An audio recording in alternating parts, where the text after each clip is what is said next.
나를 믿는 이 작은 사람 가운데서 하나라도 걸려 넘어지게 하는 사람은 누구라도 차라리 그 목에 큰 맷돌을 달고 깊은 바다에 빠지는 편이 낫다.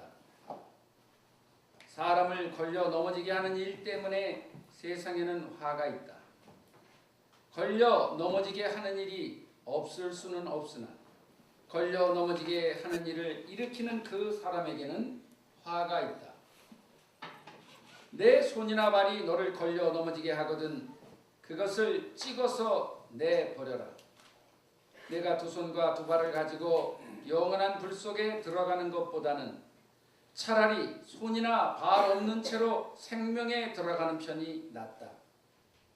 또 내 눈이 너를 걸려 넘어지게 하거든 빼어버려라.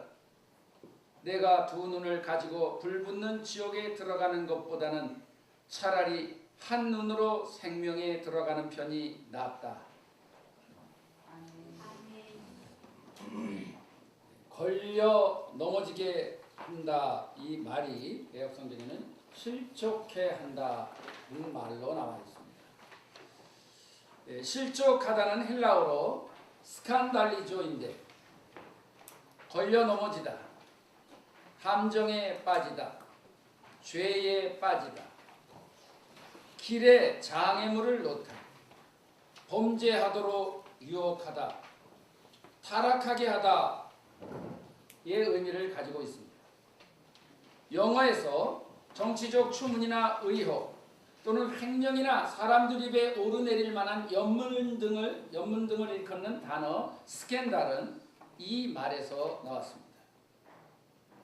어떻게 보면 이 세상은 실족하는 사람과 실족시키는 사람들로 가득 차 있다고 볼 수 있습니다. 전도하다 보면 신앙생활을 하다가 그만둔 사람들을 많이 만나게 되는데요. 이야기를 들어보면 그들은 교회 생활 중에 상처를 입었기 때문이라고 합니다. 그들은 말과 물질로 상처를 입었으며 다른 사람들의 부도덕한 행실, 다툼과 분쟁으로 상처를 입었습니다. 예수님이 자신을 실족해 한다면 눈을 뽑고 손발을 자르라는 의미는 지옥에 떨어지게 하는 죄의 유혹이라면 신체의 기관처럼 중요한 것이라 할지라도 포기해야 한다는 의미입니다.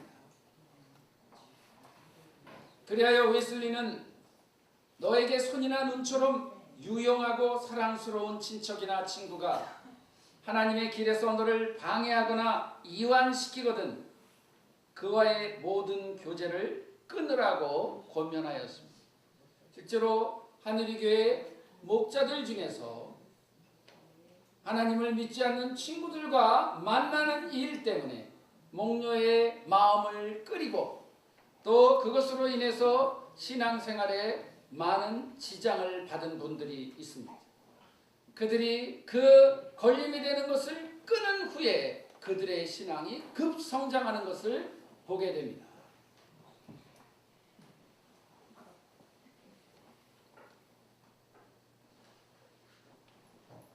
남에게 걸려 넘어졌든지 스스로 넘어졌든지 신앙에 실족한 결과는 지옥입니다.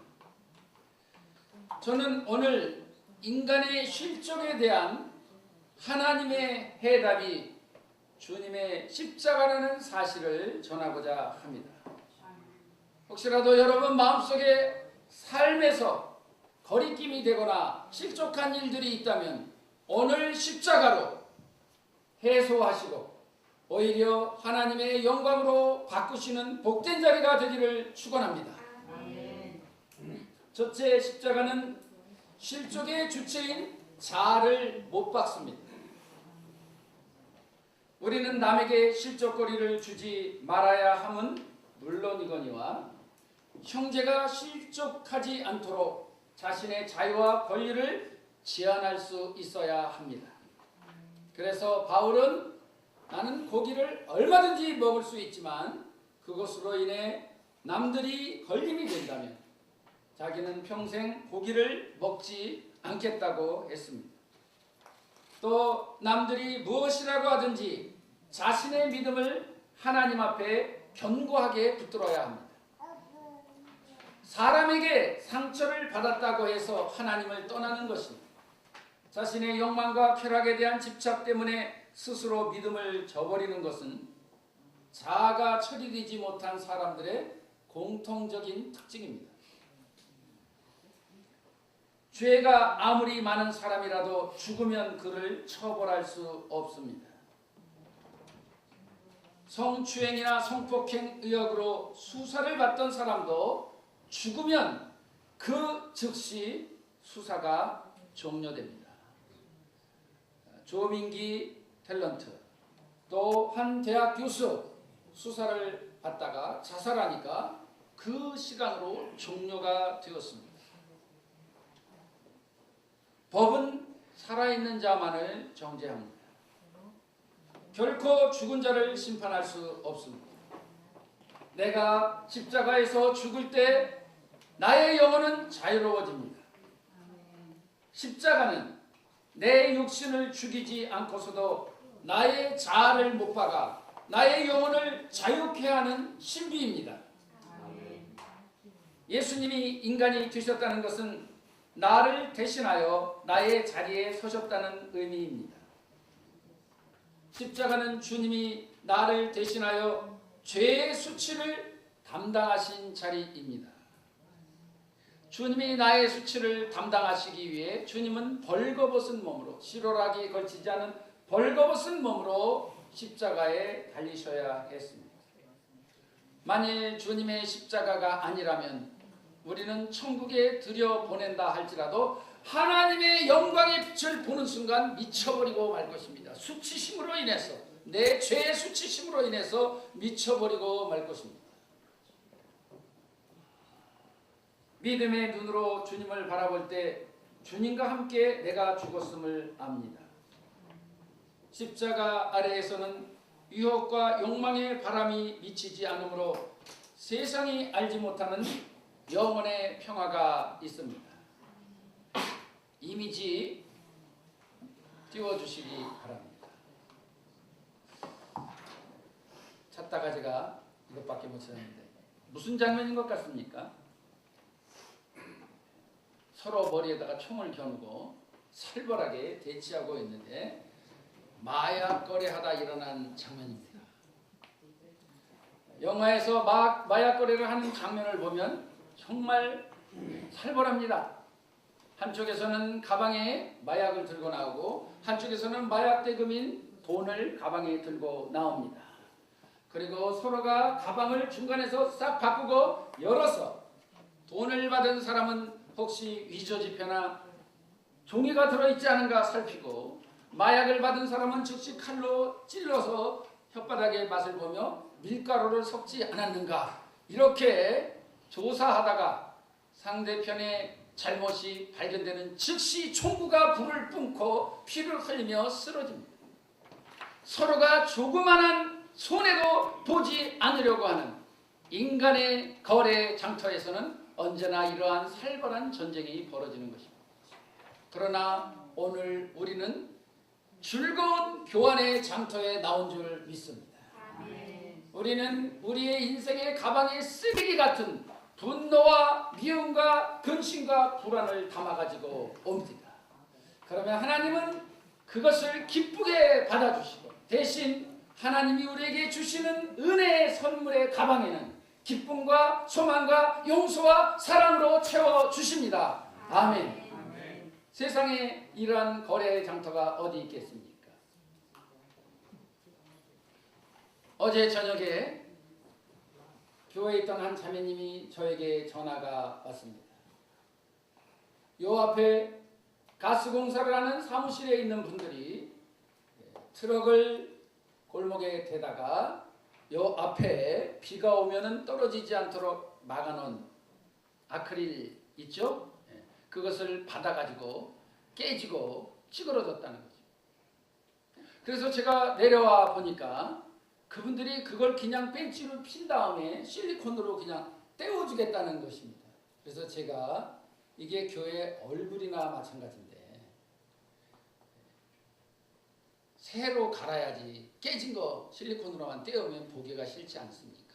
그리고 이 아크릴을 싸고 있는 테두리가 스테인레스인데 이거를 벤치로 직접 막 피면은 벤치가 물린 자국이 다 고무처럼 나가지고 흉하게 되잖아요. 그래서 제가 종이를 갖다 대고 그 위에다 벤치를 물려서 피라고 그렇게 얘기를 했습니다. 그리고 올라가서 말씀을 준비하는데 계속 마음에 걸리는 거예요. 내가 괜히 그랬는가? 주님이라면 어떻게 하셨을까? 그렇게 고민하다가 다시 전화를 했습니다. 그냥 이렇게 갈지 마시고 잘 피신 다음에 그 대신 벤치를 직접 대지 말고 종이를 이렇게 싸서 찌그러지지 않도록 잘 피시고 그냥 실리콘으로 떼어 주십시오. 아, 그래도 되겠습니까? 제가 알아보니까 아직 그 가게 문을 열지 않는다 그래가지고 내일 하려고 그랬는데 그냥 그렇게 해 주십시오. 괜찮습니다. 그러면 저희가 한번 정성껏 잘 해보겠습니다. 그리고 마음에 안 드시면 나중에 얘기하시면 다시 교체해 드리겠습니다. 그리고 나니까 얼마나 마음이 편한지 몰라요. 정말 나는 교회 앞인데 얼굴인데 이게 깨져가지고 실리콘으로 떼우면 너무 보기 흉한 것이 아닌가. 그게 정말 나를 위한 것인지 주님이 기뻐하시는 것인지 내 마음이 불편하더라. 주님의 마음을 가지고 주님 앞에서 화해하고 용서하고 또 너그럽게 대하니까 마음의 평화가 왔습니다. 그 순간에 주님과 나와의 신비한 거래가 이루어진 것입니다. 할렐루야. 오늘 이 자리가 여러분의 삶의 쓰레기 같은 아픔과 고통들을 내려놓고 주님이 주시는 기쁨과 평화로 채우는 즐거운 교환의 장터가 되기를 축원합니다. 둘째, 십자가는 실족의 배경인 세상을 못 박습니다. 바울이 오직 예수님의 십자가만을 자랑한 이유는 그곳에서 주님으로 인해 세상이 자신에 대하여 십자가에 못 박히고 자신이 또한 세상을 대하여 못 박혔기 때문이라고 했습니다. 세상에 대해 못 박힌 모든 사람들이, 못 박힌 자는 모든 사람들이 그를 버려도 실족하지 않습니다. 바울은 아시아에 있는 모든 사람들이 다 나를 버렸다라고 했습니다. 그러나 그는 실족하지 않았습니다. 세상에 대하여 못 박힌 자이기 때문입니다. 그는 사람들의 찬사나 명예에 대해 연연하지 않습니다. 그는 무명한 자 같으나 유명한 자며 근심하는 자 같으나 항상 기뻐하고 가난한 자 같으나 많은 사람을 부유하게 하며 아무것도 없는 자 같으나 모든 것을 가진 자입니다. 그는 자신의 실수나 실패, 그에 대한 사람들의 평가에 대하여 초연합니다. 십자가 앞에 나아갈 때 아무리 파괴되고 망가진 인생이라도 주님께서 새롭게 하시기 때문입니다. 물건에 붙어있는 보증서는 그것이 잘못되었을 때 즉시 새 것으로 바꾸어 주거나 수리해 준다는 보장입니다. 십자가는 우리의 보장인 줄 믿습니다. 아무리 고장나고 내가 생각해봐도 고칠 수 없는 불량품일지라도 주님께 나오기만 하면 새롭게 해주신다는, 고쳐주신다는 주님의 보장인 줄 믿습니다.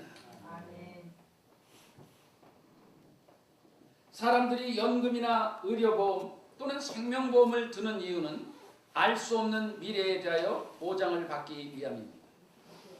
그러나 그것들은 겨우 수십 년의 기간을, 그것도 죽거나 병에 걸리거나 중대한 사고가 발생해야만 경제적으로 보상할 뿐입니다. 영혼의 보증서인 십자가를 소유한 자는 세상이나 사람으로 인해 실족하지 않습니다.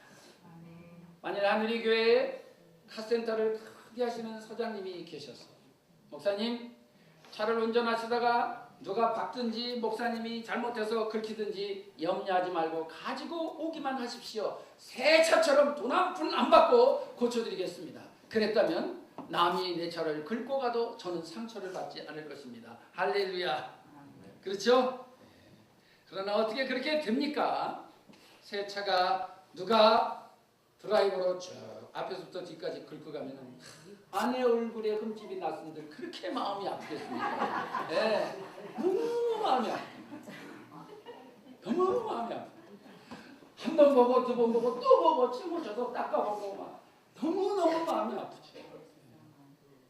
그러나 우리에게는 보증서가 있습니다. 아멘. 십자가라는 보증. 아무리 앞에서부터 뒤까지 다 긁고 지나갔어도 아무리 들이받아서 다 짓이겨졌어도 가지고 나오기만 하면 십자가 앞에 나오기만 하면 새 것처럼 새롭게 고쳐주신다는 주님의 보장이 있기 때문에 우리는 세상으로부터 상처받지 않습니다.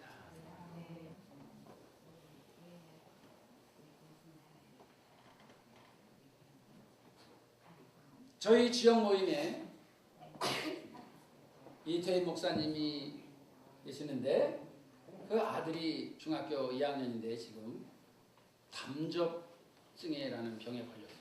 이것은 위, 소장, 대장이 딱딱하게 굳어서 음식을 소화시키지 못하고 음식을 먹기만 하면 전부 다 설사로 나가고 그래서 몸도 점점 빠지고 너무너무 힘들고 이제 잘못하면 죽어가는 그런 병입니다. 중학생이 공부도 못하고 병원에 6개월 이상을 입원해 있습니다. 아들이 컴퓨터도 잘하고 공부도 잘하고 뭐든지 잘해서 학교에서는 몸이 아파서 자주 빠지는데도 시험만 보면 항상 1등 하니까 사람들이 쟤는 공부 못한다는 게 공부 안 했다는 게 이해가 안 되는 애라고 그렇게 하는 거예요. 능력은 있는데 몸이 아파서 공부를 할 수가 없습니다. 일반 병원에서는 병명도 나오지 않고 치료할 수가 없어 한방 치료를 받는데 6개월을 치료를 받으라고 했습니다. 그런데 3개월이 지났는데 아무런 차도가 없고 개 중에는 아무리 치료를 해도 낫지 않는 사람이 있는데 그 경우인 것 같다고 하면서 또다시 3개월 입원한 상태에서 6개월을 또 입원해라고 얘기를 합니다. 6개월을 입원해도 낫는다는 보장이 없습니다.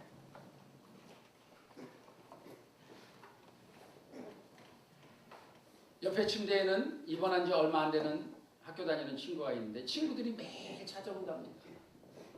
이 친구는 3개월 지났는데 아무도 찾아오는 사람이 없어요. 그래서 엄마한테 울면서 자기는 친구가 없다고 울더랍니다. 그리고 의사 선생님의 그 절망적인 얘기를 듣고 아들이 엄마 모르게 병원에서 그 한 방에서 1시간 동안 울었답니다. 사모님도 이 아이를 치료하고 비용도 많이 들어가고 너무 힘들고 경제적으로도 너무 힘들고 그리고 이렇게 기다리고 또 노력한다 한들 낫는다는 보장이 없으니까 정말 마음이 무너집니다. 그래서 하나님 언제까지 이렇게 해야 합니까? 언제까지 이렇게 기다려야 합니까? 그런데 하나님을 경험하는 삶을 인도하다 보니까 하나님은 우리를 인도하실 때 모든 것을 다 보여주고 앞날을 알려주시며 우리를 인도하지 않는다는 것입니다. 우리가 한 걸음을 순종해서 나가면 한 걸음 보여주시고 두 걸음을 순종해서 나가면 두 걸음을 보여주시고 그래서 뒤돌아보면 하나님의 뜻이 이렇게 이루어졌구나라는 것을 알 수 있다고 했는데 그 말씀을 보면서 자기 자신이 차라리 하나님이 몇 년이다 이렇게 얘기를 해주시면 참 참기가 좋겠는데 언제까지 기다려야 할지 모르기 때문에 너무 힘들다고 자기가 불평을 했는데 자기가 그걸 인도하다 보니까 자기가 자기 모습을 보게 되었다고 합니다. 그래서 하나님께 하나님 언제일지는 모르지만 하나님은 선하시니 하나님을 바라보고 나가겠습니다. 그렇게 고백하는 순간 머릿속에 가득 찼던 근심과 걱정이 순식간에 하얗게 비워지면서 너무나 놀라운 은혜들로 채워지기 시작하는데 이런 마음이 들더래요. 우리 아들이 몸이 이렇게 아프지 않고 친구들이 많았더라면 친구가 많은 것이 자기의 능력인 줄 알고 자랑했을 텐데 이제 하나님의 은혜로 낮아진 후에 친구들을 만나게 되면 그것이 전부 하나님의 은혜였다고 고백할 날이 올 것이다. 내 아들이 이런 아픔의 시간을 거치지 않고 공부를 잘하고 뭐든지 잘했으면 내 아들이 자기의 능력이 있어서 그렇다라고 할지 모르지만 이제는 자기를 통해서 이루어지는 모든 일들이 하나님의 은혜라고 고백하는 그날이 올 것이다. 마음속에 근심이 사라지면서 기쁨이 넘치기 시작하더라는 것입니다. 그리고 아들을 만났는데 아들이 엄마에게 그렇게 얘기를 하더래요. 엄마 3년 생각하지 뭐. 그리고 설사 3년이 아니고 평생 이런 고통이 계속된다 할지라도 나는 하나님께 감사하면서 살 거야. 아들의 입에서 기대하지도 않았던 놀라운 고백이 나오더라는 것입니다. 십자가 앞에 나아갈 때 다른 사람들이 나를 어떻게 볼 것인가, 그리고 이 세상을 내가 어떻게 살아가야 하는가 하는 두려움과 걱정이 다 사라지는 줄 믿습니다. 못 박히는 줄 믿습니다. 그리고 그 조금 전까지 내 마음을 그렇게 무겁게 눌렀던 근심과 두려움이 희망으로 바뀌는 것입니다. 아멘. 감사로 바뀌는 것입니다. 찬양으로 바뀌게 됩니다. 이미지를 보여주시기 바랍니다. 지난밤에는 저 해변가가 너무도 어두웠을 것입니다. 그렇죠? 그런데 아침이 되어 해가 떠오르면 전혀 보지 못한 하나님이 창조하시던 첫날처럼 저렇게 아름다움으로 세상이 변합니다. 하나님이 십자가의 은혜로 나에게 비춰주실 때 오늘 나의 삶에서도 하나님의 새로운 창조가 이루어질 줄 믿습니다. 내 삶을 기쁨과 은혜로 채워주실 것입니다. 셋째, 십자가는 실족의 근원인 사탄을 못 박습니다. 하나님의 아들이 세상에 오신 이유는 마귀의 일을 멸하려 함입니다. 인간들의 배후에서 죄를 사주하는 주범은 사탄입니다. 아담과 같이 모든 인간은 사탄의 미혹을 받아서 하나님을 대적합니다. 주님은 십자가에서 사탄의 정체를 드러내시고 마귀의 권세를 정복하셨습니다. 사탄의 권세는 미움과 증오입니다. 사탄은 인간의 배후에서 갈등을 조장하여 인간들을 서로 증오하고 실족하게 합니다. 초등학교 때 쥐꼬준 선생님의 형벌을 받아보신 적 있습니까? 장난하다 걸린 두 학생을 앞으로 나오게 한 후에 서로 마주봐. 따고 때려. 안 때립니다. 때릴 리가 없죠. 그 사람하고 나하고 감정이 없는.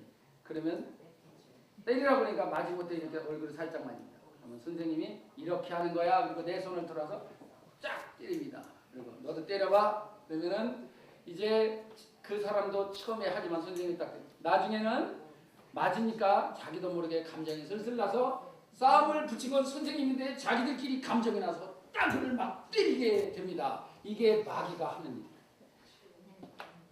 지가 뒤에서 부추겨 놓고 마귀는 쏙 빠지고 서로 미워하게 만들고 서로 실족하게 만드는 거죠.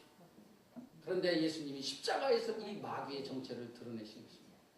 마귀가 무엇입니까? 예수님께서 십자가에서 저들의 죄를 사하여 주옵소서라고 기도하시는 순간 사탄의 권세는 깨어진 것입니다. 자기를 못 박는 자를 위해 기도하신 것입니다. 우리는 다 상처 입은 자들입니다. 특히 우리에게 상처를 주는 자는 대개 우리를 사랑하는 자들이요. 김순봉 의원님, 김학태 목사님에게 얼마나 상처를 많이 받았어요. 어느 누구에게 받은 상처보다 가장 아프고 가장 신랄하고, 그죠? 네. 김학태 목사님 얼마나 쓰리고 아픈 이 상처를 목녀님에게 받으셨습니까? 피할 수도 없고 도망갈 수도 없고 얼마나 아픈 상처를 받으셨습니까? 우리에게 상처를 주는 자는 대개 우리를 사랑하는 자들이에요. 우리가 사랑하는 자들입니다. 나에게 상처를 주면서 아내는 말합니다. 사랑하니까 그러지. 당신 잘 되라고 그러지. 그래서 저는 그런 아내를 향해서 그런 개떡 같은 사람 제발 하지 말아라. 나를 사랑하지 말아라. 사랑이 이렇게 아픈 것이라면 그 사랑은 차라리 없는 게 낫겠다. 이렇게 이야기를 하기도 합니다. 그것이 인생의 비극입니다. 내 곁에서 언제나 나를 지지해 줄 줄 알았던 사람이 날 버릴 때 우리는 더욱 용서할 수가 없습니다. 그러나 용서란 상대가 하나님이 아니기에 내 모든 필요를 채워주지 못한다는 것을 알고 언제까지나 그를 이해하고 품으려는 마음입니다. 그 사람이 하나님이 아니잖아요. 김학택 목사님이 하나님이에요? 근데 왜 내 모든 필요를 채워달라고 요구하십니까? 불가능한 것을 요구하지 마십시오. 채워주지 못할지라도 그를 이해하고 품겠다는 것, 이것이 용서입니다. 나 또한 다른 사람들의 필요를 채워주지 못하는 것에 대해 용서를 구해야 합니다. 우리가 실족하는 것은 나에게 상처를 준 사람을 용서하지 않기 때문입니다. 용서는 실족해하는 사탄의 역사를 멸하는 사랑의 힘입니다. 아멘. 여러분, 라이언 일병 부학이라는 유명한 영화를 알 것입니다. 미국에 한 어머니가 있었습니다. 사형제를 낳았는데 2차 대전이 일어나고 다 입대를 했습니다. 세 아들이 죽고 하나들만 남았는데 적에게 쌓여서 곧 생명을 잃을 위기에 처하게 된 것입니다. 이것을 보고받은 루즈벨트 대통령은 국무회의에서 이러한 결정을 내립니다. 라이언 일병만은 어머니 품에 안겨줍시다. 그래서 미 국방부는 존 밀러 대위와 8명의 군인들로 구성된 특공대를 만들어 일명 라이언 일병 구하기 작전에 들어갔습니다. 9명의 특공대는 적진 깊숙이 들어가서 적에게 포위당하여 공격을 당하고 있는 라이언 일병을 찾아냈습니다. 그러나 이제는 이 라이언 일병을 안전한 곳으로 탈출을 시켜야 하는데 이 과정에서 8명의 특공대원들이 하나씩 죽어갑니다. 그리고 마지막에 밀러 데이도 총상을 입고 쓰러지는데 밀러 데이는 마지막 심장에 총을 맞고 죽어가면서 라이언 일병의 귀에 대고 이렇게 말을 합니다. 라이언, 꼭 살아서 돌아가야 돼. 그리고 잘 살아야 돼. 수십 년이 흘러 라이언 일병이 백발의 노인이 되었고 아내와 자녀들을 데리고 자기를 구하고 죽은 밀러 데이의 묘를 찾습니다. 그리고 그 앞에서 이렇게 말합니다. 대위님, 저는 대위님이 하신 말씀을 매일 생각했습니다. 나는 대위님이 마지막 하신 말씀을 하루도 잊지 않고 살아왔습니다. 대위님의 희생이 헛되지 않게 보이기 위하여 노력하였습니다. 자, 동영상을 보여주시기 바랍니다.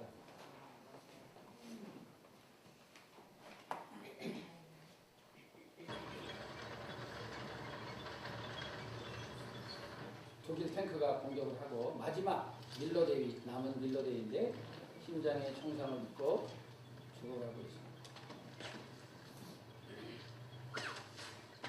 결함으로 바위식인 것은 아니지만 다리 넘어가면 브라이언 일병이 위험하기 때문에 마지막 힘을 다해서 싸웁니다.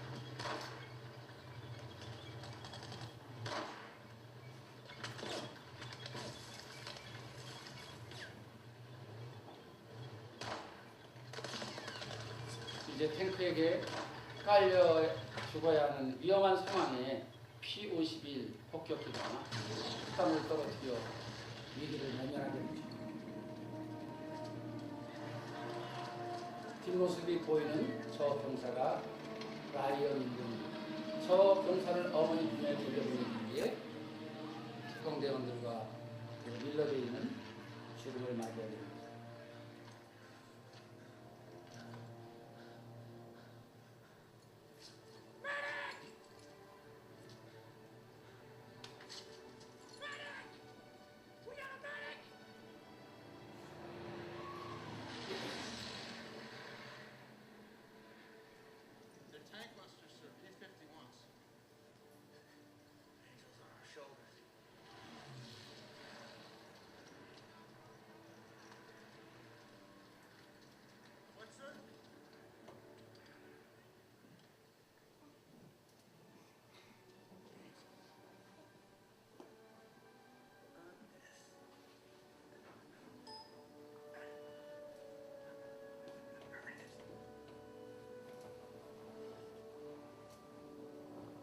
마지막 숨결로 부탁을 하고 숨을 듭니다.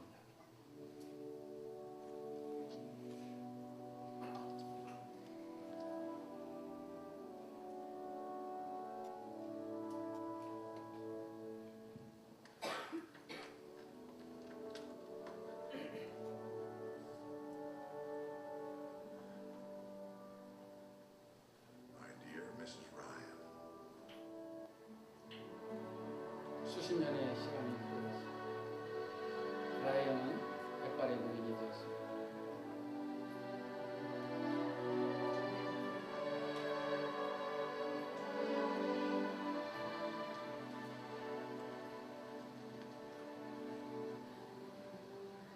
가족과 함께 밀러 대의 묘소를 방문합니다.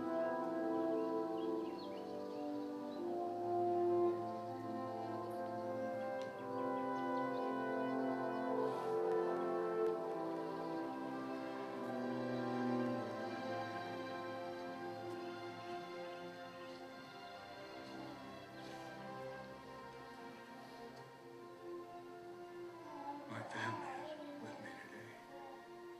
They wanted to come with me. To be honest with you, I wasn't sure how I'd feel coming back here. Every day, I think about what you said to me that day on the bridge. I've tried to live my life the best I could. I hope that was enough. I hope that at least in your eyes, I've earned what all of you have done for me.